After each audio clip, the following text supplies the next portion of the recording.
Jazz to Moonbase 2! Jazz to Moonbase 2!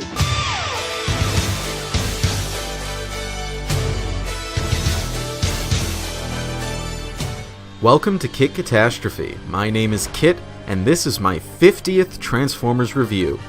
Today we'll be taking a look at Transformers Collectors Club Deluxe Class Depth Charge. This figure came out in 2013 as the club's freebie figure and is a repaint of Hunt for the Decepticons Terra Dive. Depth Charge turns into a jet roughly based on the Russian Sukhoi Su-47 with its swept-forward wings and dart-like shape. This jet mode is absolutely outstanding. It's one of the cleanest and sleekest jet modes of any Transformer I have. And then there's the color scheme. It's done up to look like Beast Wars Depth Charge's original Manta Ray color scheme, and it works surprisingly well. The purple gradients on the wings and the silver accents are especially sharp, and the vents near the cockpit are picked out in yellow dots that resemble eyes.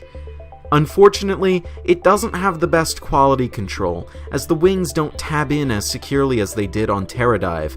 The same goes for the two halves of the cockpit section. I mean, the jet doesn't fall apart or anything, but it's still annoying. As for weapon storage, the melee weapon can clip in underneath the fuselage using the 3mm clip system, and the sharp end of it can fold out to resemble a tail or something, which I think is humorous. Transformation, much like most of the Revenge of the Fallen era, is an absolute explosion of parts going every which way. However, Depth Charge feels very well thought out and clean despite its complexity. The way the wings fold up against the legs is very aesthetically pleasing to my eyes, and the way the arms fold out from the vehicle mode engines is just genius. Overall, this is a very dynamic conversion scheme. Robot mode is... wow! This is amazing. Honestly, this mold looks like it was made for Depth Charge. While it's a little more on the lanky side compared to the original Beast Wars show model, the color work is spot on. I really love the way the blue canards near the nose cone flip around to form an entirely silver chest. It's a really nice touch.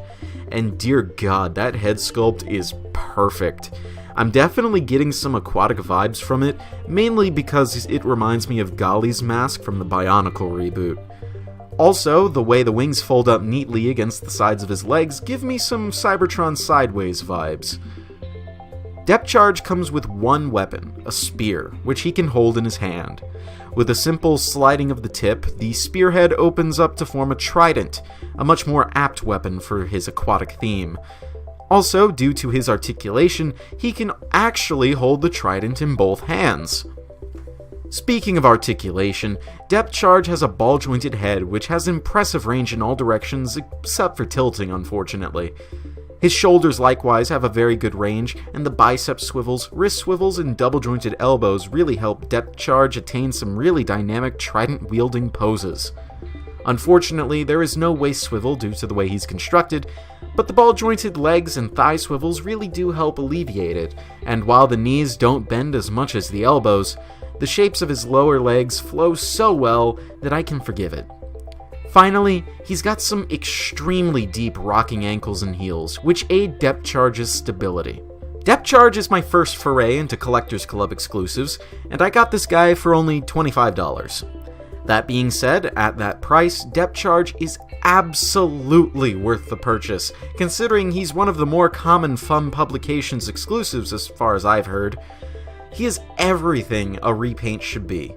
He's different enough from his predecessor and adds a completely different feel to the mold, only through a change in colors.